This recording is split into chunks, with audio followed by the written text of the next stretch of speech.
Right, as I said last week, I'm sort of winding down for my Christmas break at the moment. Christmas New Year is the only time of the year where I take a proper break. And I'm ready for it. We got up yesterday morning, first snow of the year here in East Yorkshire where I live. -4 degrees centigrade temperatures and more snow possibly coming today. So I'll say this at the beginning as well as the end. You know, if you have to ride a motorcycle in this weather, please be careful. What I thought I would do today is just tie up a few loose ends, really. I've got a motorhome video coming up next week, all being well. It's a fitting video on the T120, but it's going to be difficult to do with these adverse weather conditions. Hopefully it'll get a little bit warmer after the weekend. And of course the last video of this year on the 23rd, that sort of ghost story, mystery story from my past. So today what I thought I would do is just, as I say, tie up some loose ends, answer a few questions that crop up in the comments section on a regular basis. Just a bit of a ramble really, so if you're not up for a ramble, go and watch something else now. I've warned you up front that this is going to be a ramble, so don't jump into the comments section and whinge like a little girl. If your time is really that important, go and do something else with it now. Now, later on in this video, we're going to ramble about the prospect of a Royal Enfield Classic 500, Classic 650 appearing on the market in 2024. A lot of people are asking about this, so I think we need to discuss it. And of course there's this Royal Enfield hatred that keeps appearing in the comments section. It does cause arguments, and I know that a few regular viewers get a bit fed up of it, so we'll have a chat about that as well. But first of all, motorcycle reviews. Every single video, every single day I get questions from people, you know, why aren't you reviewing this bike? So-and-so's channel's done it, and this channel's done it, and that channel's done it. Why aren't you doing it? The most recent, of course, being the new BSA Gold Star.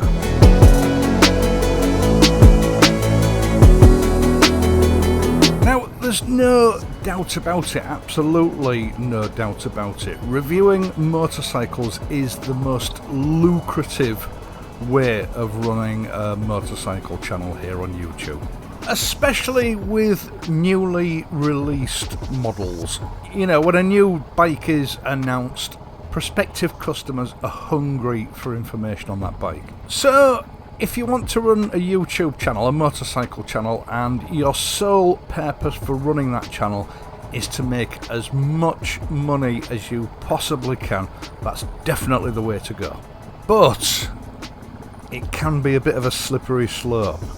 Now, when I first started this channel up in earnest back in January 2017, nearly said 1917 then, my interest at that time was the modern classic motorcycle, of which there were very few examples available on the market at that time, coupled with, you know, a lifelong interest in photography and videography.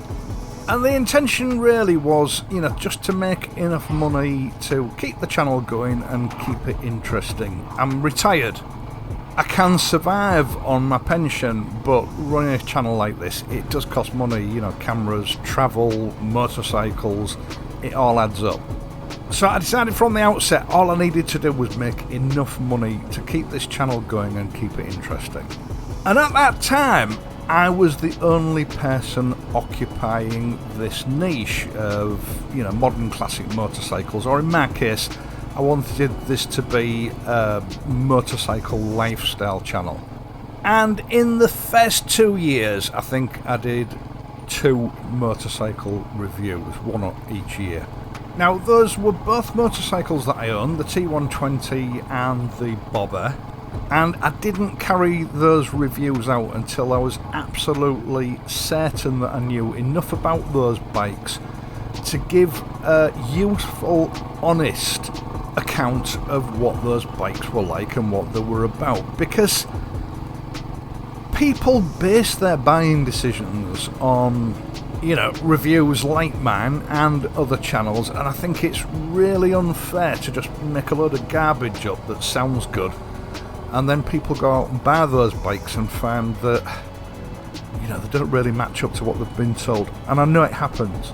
Now, over the last 3 or 4 years, obviously a lot of people have watched my videos and they thought, there could be some money in this. So they've jumped into the same niche, if you like, that I occupied on my own. Really, I suppose, a niche that I created, albeit quite accidentally. Or, to put it another way, they've jumped on the bandwagon.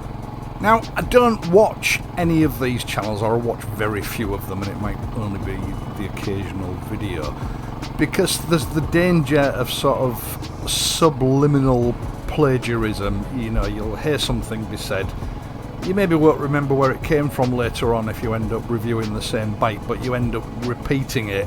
And I don't want to fall into that trap. You know, I want a sterile mind when I ride that motorcycle and publish a review. I want it to be my own discoveries of that motorcycle, not my own discoveries mixed in with what other people have said, which is what happens all the time. I think the prime example of this that was brought to my attention was the complaint that the clutch on the Hunter was very heavy. It's like Chinese whispers. One reviewer says it, and then the other reviewers, who really haven't got a clue of the bike after they've ridden it, repeat the same thing. They're just parroting what other people have said. It's not their real, genuine experience of the motorcycle.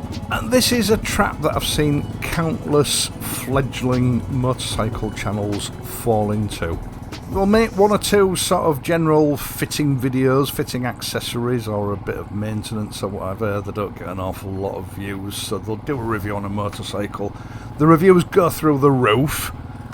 They try a few more maintenance videos, which, you know, fall flat on the faces.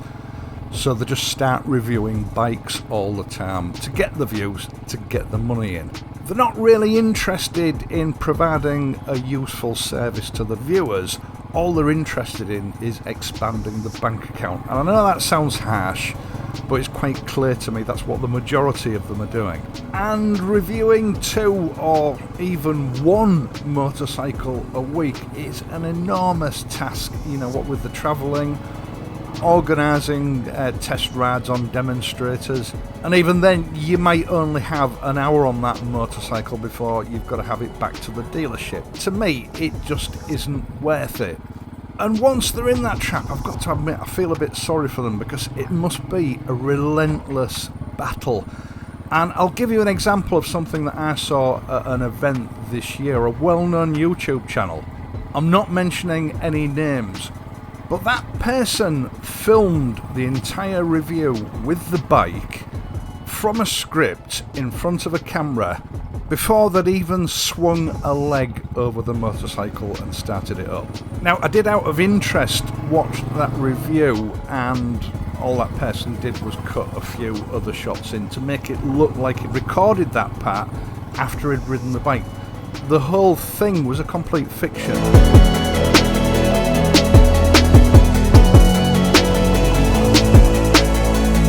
I mean, that's just one example. I mean, there are channels out there that, you know, they get creative with Photoshop. They'll get some photographs of a motorcycle that's not available to ride yet, and then they'll paste a photograph of themselves in to make it look like they've actually got access to the bike on the thumbnail, so people click on it thinking that it's going to be a full review, and all they're actually working from is a press release and some photographs.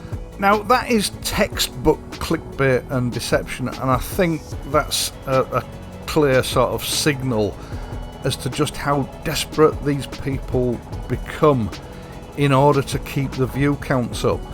And I really don't want to get caught up in that rat race. So this channel will continue as it has always done. I mean, you know, an example is that scratch repair video that I did a couple of weeks ago. It got naff all views, and I didn't expect it to, but it's a useful video that for years to come will assist people when they've got a problem like that. Long term, it'll make, you know, a small, respectable amount of money.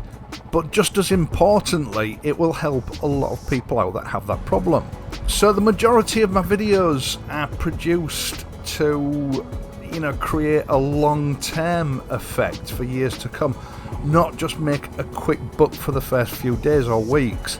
And to that end, my motorcycle reviews will be restricted to motorcycles that I can get access to for a reasonable length of time, not just an afternoon or an hour. Now, just quickly going back to the BSA did actually get in touch with me after watching my last video about my experience at the NEC. And I've had a few comments from people saying, these bikes are available now, these channels are all reviewing it.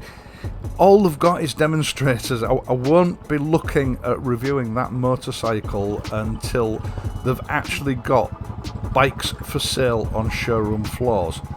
As I said in my last video, rightly or wrongly, I have my reservations about this company as it stands. And I don't want to be one of those reviewers that puts out a review that persuades people to part with cash for a deposit and then maybe those bikes will never materialise.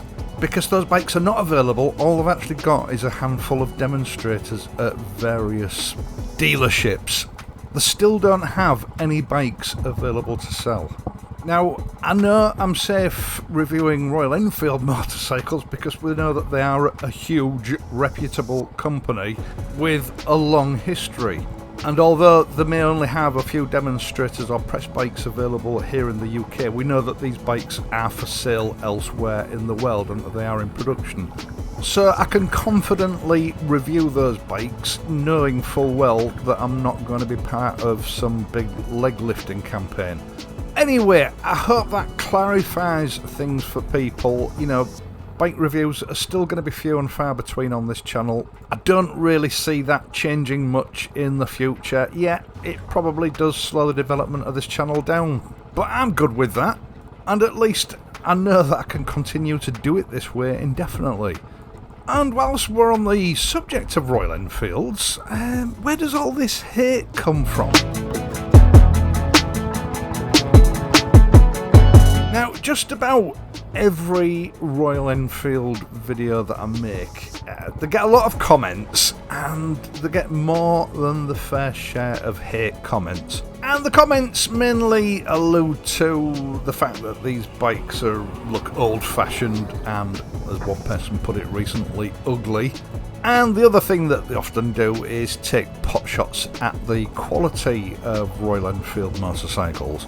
Now, for the most part, I think this all just revolves around complete ignorance. These people are complete dinosaurs that are just living in the past. They've never ridden a modern Royal Enfield, so they don't have a clue what they're talking about. And a lot of them are just habitual trolls. That's what they do with their time. They go on various channels trying to stir up an argument, and they're quite often successful. Now, one thing that I have noticed, something that's very prominent to be honest, is that when people do try to engage in conversation with them, or indeed if I try to engage in conversation with them, it usually turns out that they're a Triumph or a BMW owner. Now, over the years, I've spoken about this in various videos. There were a lot of reasons that I moved away from both of those brands, but one of those reasons was the mindset and attitude of Triumph and BMW owners. There's a certain faction that believe that they are better than everyone else because they own a Triumph or a BMW.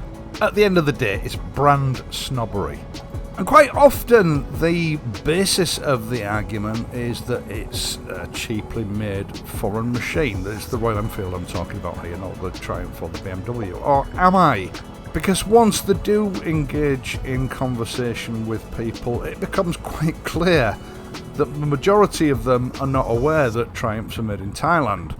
And a lot of them that own the low capacity BMW motorcycles are not aware that at the very least the engine and a lot of the electrical components have been made in China for at least a decade.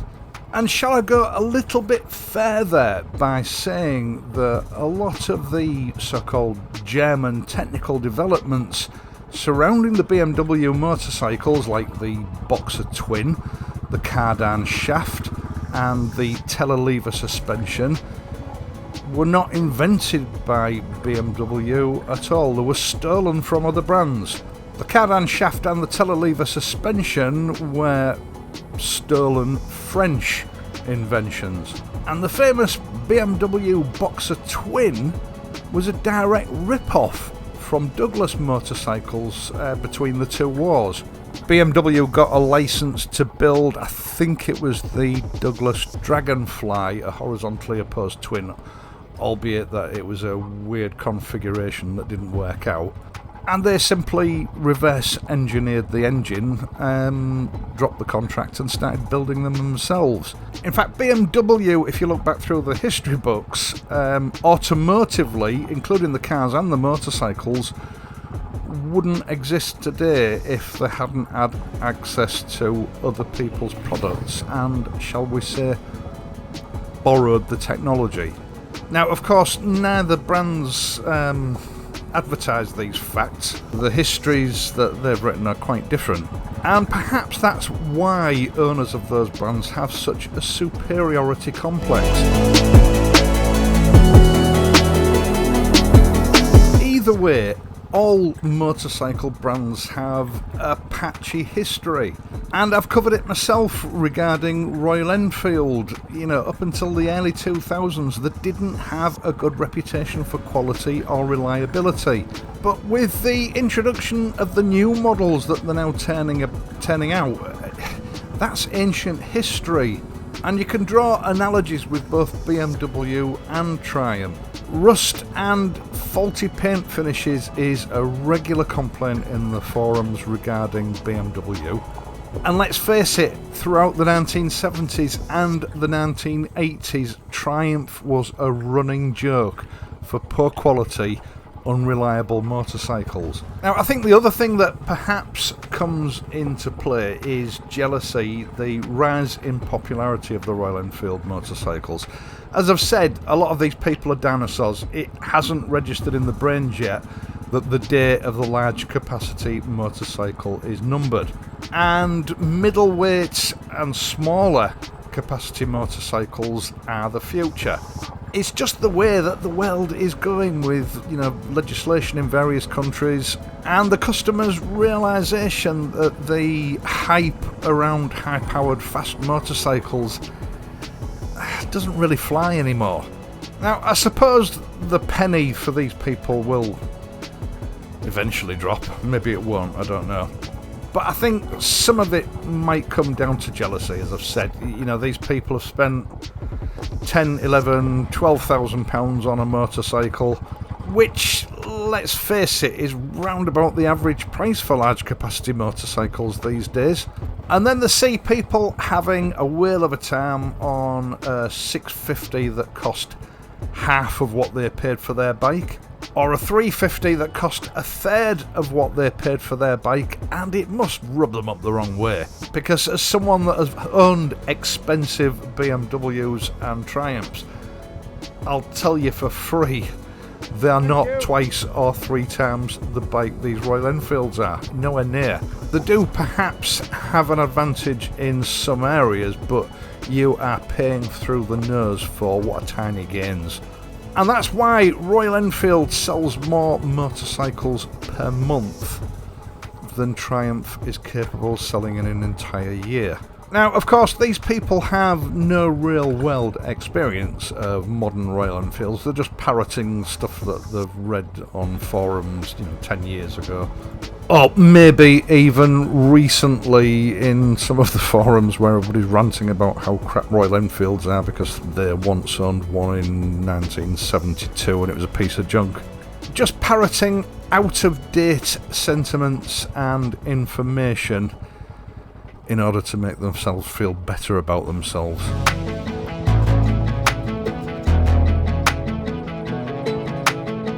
And finally, the Royal Enfield Classic 650 or 500. It's no secret that Royal Enfield have got about 14 new models lined up for release over the next 24 months. And actually, I haven't had a look, but I have had a few comments saying that something along those lines has been spotted in India under test, with speculation that this model is going to be released in 2024. Do I think that's really going to happen?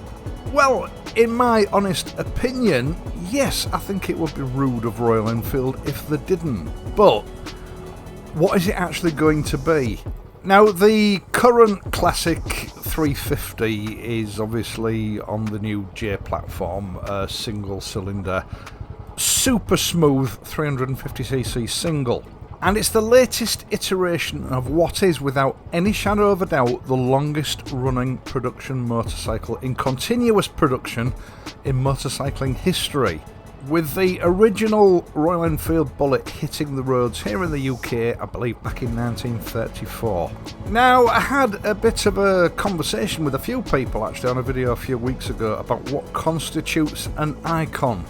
And there seems to be some differences of opinion, but I can say without a shadow of a doubt that the Royal Enfield Bullet and the Bullet-derived classics that we're all familiar with is a motorcycle icon. Love this bike or hate it, that is a fact of life. Now, I might be wrong, but I'm not so sure. Perhaps in the Indian market, the Royal Enfield 350 Classic was the most famous and sought after model. As I say, I might be wrong about that because I've had conflicting views on it from various people. But in the Western world, it was always the 500. Now, of course, Royal Enfield discontinued the 500 back in 2020, I think it was. And I got one of the last examples available in the UK here. As you can see, I've been riding it throughout this video, my beloved mule.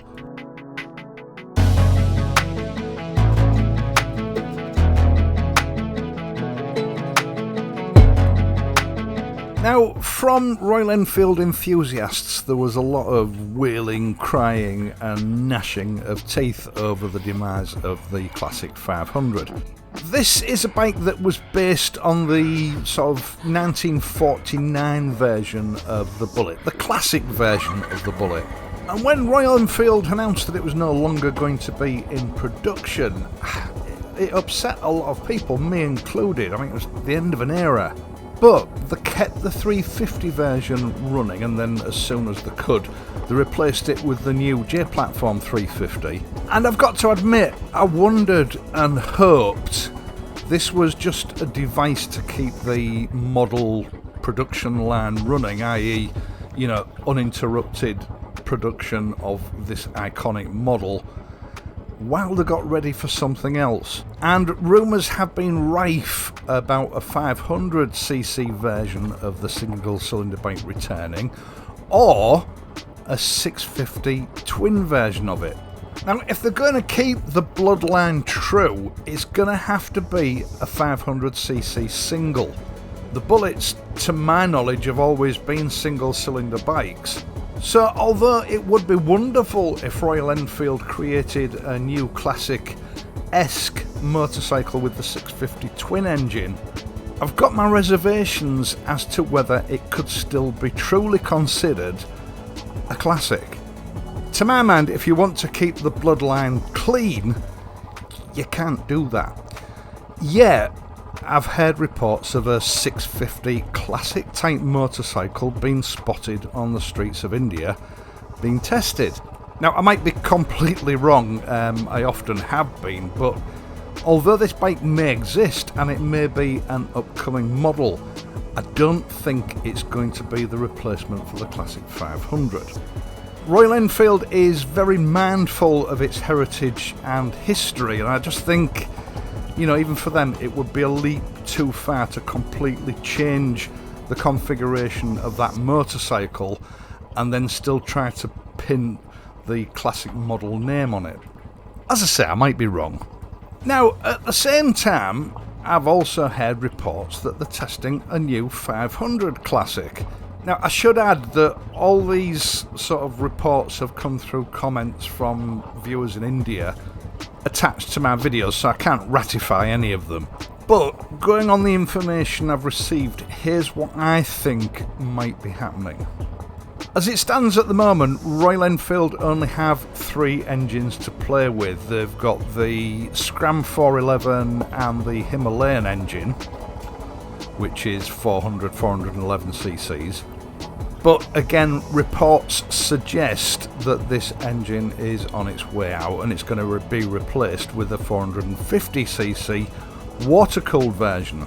So I think we can discount anything based on that particular power plant. We've also got the well-known 650cc twin, which is used in the Interceptor 650, the Continental GT 650, and of course the new Super Meteor, which is the engine that most people are presuming is going to be put in a future classic model.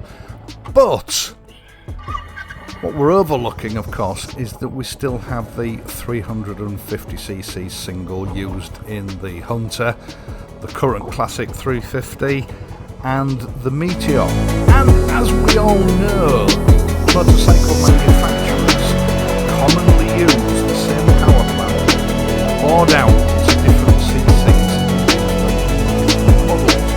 A prime example is Triumph Street Twin, a 900cc motorcycle using exactly the same power plant as the 1200 Bonneville version.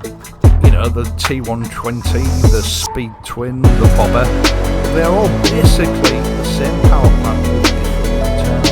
And we know that Royal Enfield have done this in the past because, you know, most of the previous 500 and 350cc versions of Classic, again, were the same engine with different internals to affect different capacity.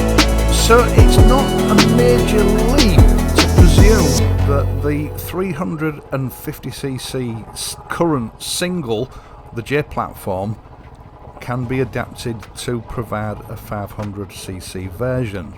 Actually, adapted is the wrong word because Royal Enfield have been sort of lining these models up for quite some time, so I think it's conceivable that that engine was designed in the first place with the intention of doing that. They've released the 350cc version first because that's one of the most important engine sizes for the home market and the rest of the Asian market. The chassis on the new 350, in my view, is way over-engineered for the current 350cc engine. So really, all it requires is a slight change on the production line and they can easily pump out a series of 500cc singles based on the same power plant. A few detail changes here and there and voila, you have the new 500cc Classic. Now, historically, this is often how motorcycle manufacturers had made different size versions of the same model. As I say, Royal Enfield's done it in the past, and it seems to me to be the most sensible direction to go in. This is what I think we're probably going to see. And I hope it is because, you know, from my point of view, it would be nice to keep that original DNA with a bike that's maybe got another 10 or 15 brake horsepower. It would scratch the itch that a lot of people have. Obviously, if I'm wrong about this, I will delete this video and pretend this never happened.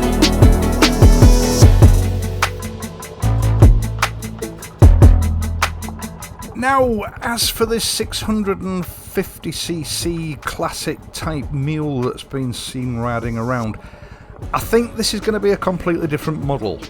I mean, if you look back historically at the old British Royal Enfield, the Meteor was a motorcycle very much like the current Classic, but with a twin engine. But having said that, they've now used the Meteor name twice with the new original 350cc Meteor and of course the new 650cc Meteor Twin.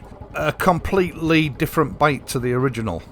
But we know that Royal Enfield has a lot of new models lined up, so you know, it's just a matter of coming up with a different name for this bike, and they have plenty of historic names to choose from. And there's no doubt about it, if reports are correct, we are going to see both of these bikes both of which will fill very specific sought after gaps in their range. And I believe we're going to see at least one of these new models in 2024. Just looking at the sequence that Royal Enfield seem to sort of release new models, and this is purely just the way my mind's working, I'm thinking a 500 single is likely to be one of the next releases next year. They've just announced the 650 Meteor, so maybe the back end of the year for that one, or 2025, but I do believe we might see a 500cc single classic sometime next year. Well, that's my theory and I'm sticking to it. Once again, thank you so much for watching this and my other videos, and in doing so helping to support this channel. I really do appreciate it. I would also appreciate it if you would leave a like, subscribe to the channel if you're not a subscriber, and if you do subscribe, ensure that you hit the notification bell and ensure that all your notifications are enabled. That way, when I make a video telling you that the new 500 Classic has been released, YouTube will tell you immediately. I will of course be back next week for the last 2 videos of this year, so if you're riding, please ride carefully, and I'll see you soon.